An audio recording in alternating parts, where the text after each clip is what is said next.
Sido had been dressed and ready for hours. No one had come for her. She'd been forgotten. Hungry and disappointed, she lay down. This was how Jan first saw her. He had discovered that there were peepholes in all the doors. It was like watching different scenes from a play. In another room, a man was kissing a lady on the neck. In the next, a girl lay on a four-poster bed with her eyes closed.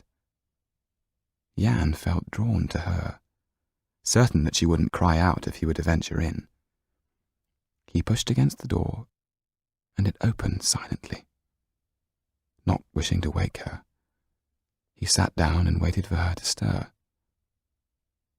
She reminded him of a china doll, with long eyelashes that fluttered like a butterfly's wings, and an abundance of dark hair that cascaded across the pillows. Sido woke up with a start, then seeing him, sat bolt upright. "Who are you? What are you doing here?" She pulled the curtains around her and peeped out, wondering if she should call for help. "Even if you did, no one would come," said Jan. This was very unsettling. Had she been talking aloud and not known it? "What is your name?" she asked. "Jan Margoza. What's yours?" "Sido de Villeduval. Why are you here?" "I'm with the magician. We're doing the show tonight, downstairs in the room with all the books." The boy shouldn't be here, Sido thought. Yet the strange thing was that she had no desire for him to leave. He made her feel less forgotten and less hungry. But if she were caught with him, she would be sent back to the convent to be forgotten again. "You won't be," said Jan. "How do you do that?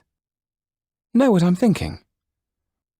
Jan picked up a book and said, "It's all the same, thinking and saying. Can you read?" Sido nodded. "I'd like to read words. Thoughts can be so confusing."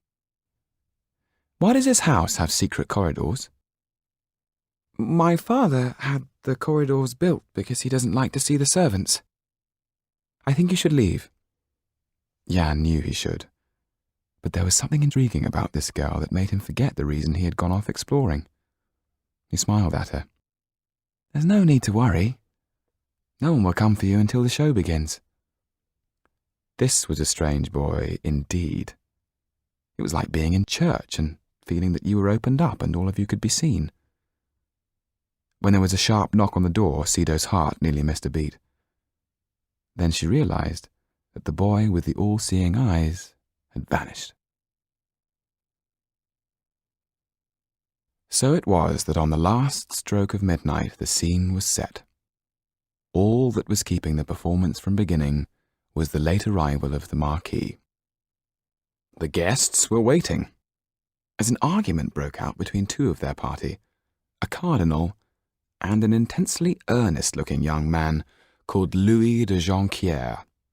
"You are a man of the church. The Bible commands us to consider the poor," said the young man. "In my view, if their lot is to be improved, they should have a say in the way things are run. Come, you must agree that at present our society leaves much to be desired." The cardinal looked pained.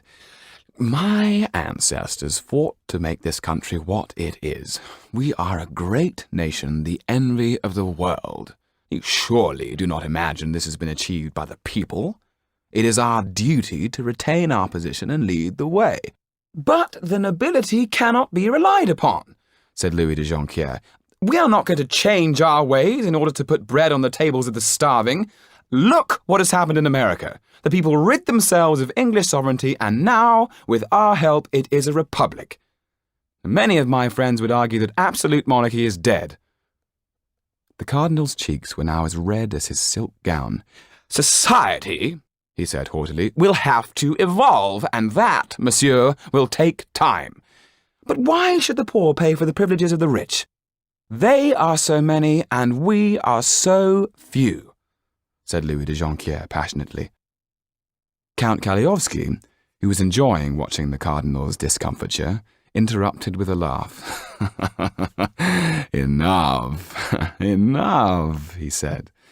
For tonight, my friends, let's leave politics alone. The subject makes dreary companions of us all.